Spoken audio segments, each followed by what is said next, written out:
आपल्या पतीच्या दीर्घायुष्यासाठी आणि अखंड सौभाग्यासाठी स्त्रिया वटसावित्रीचे व्रत करतात.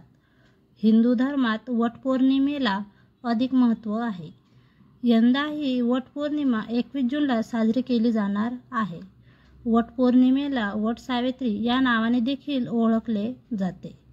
हा सण महाराष्ट्र, उत्तर भारत, नेपाळ, गोवा, गुजरात आणि पश्चिम भारतातील विविध राज्यात विवाहित महिला साजरा करतात.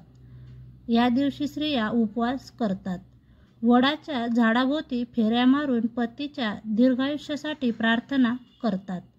7 जन्म हाच नवरा मिळू देत असे वचन देखील मागतात. जाणून घेऊया वटपौर्णिमेची तिथी, शुभमुहूर्त आणि पूजा पद्धत. वटपौर्णिमा 2024 तिथी. यंदा ज्येष्ठ महिन्यातील पौर्णिमा तिथी शुक्रवारी 21 जून रोजी आहे.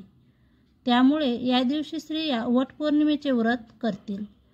पौर्णिमेची तिथी 21 जूनला सकाळी 7:31 सुरू होईल आणि 22 जूनला संध्याकाळी 5:37 संपेल. वटपौर्णिमा पूजेचा शुभ मुहूर्त. वडाच्या झाडाला पूजण्यासाठी 21 जून रोजी सकाळी 5:24 ते 10:30 पर्यंत असणार आहे. विवाहित महिला वडाच्या झाडाला का पूजतात? पौराणिक कथेनुसार सावित्रीने यमराजाकडून तिच्या पतीचे सत्यवानाचे प्राण परत आणले होते. त्यामुळे दरवर्षी ज्येष्ठ महिन्यातील शुक्ल पक्षातील पौर्णिमा तिथीला वटसावित्रीचे व्रत करतात. तसेच आपल्या पतीच्या दीर्घायुष्यासाठी व्रत करतात. वटसावित्रीचे महत्त्व.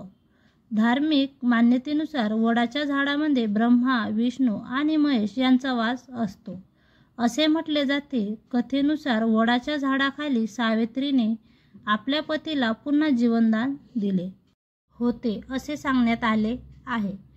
वडाचे झाड हे धार्मिकरित्या जितके महत्त्वाचे आहे तितकेच शास्त्रीयदृष्ट्या वडाचे झाड 100 पेक्षा जास्त काळ जगते. त्यामुळे स्त्रिया वडाच्या झाडाला पूजतात. तसेच वडाच्या झाडाखाली जैन तीर्थकर ऋषभदेव यांनी तपश्चर्या केल्याचे मानले जाते.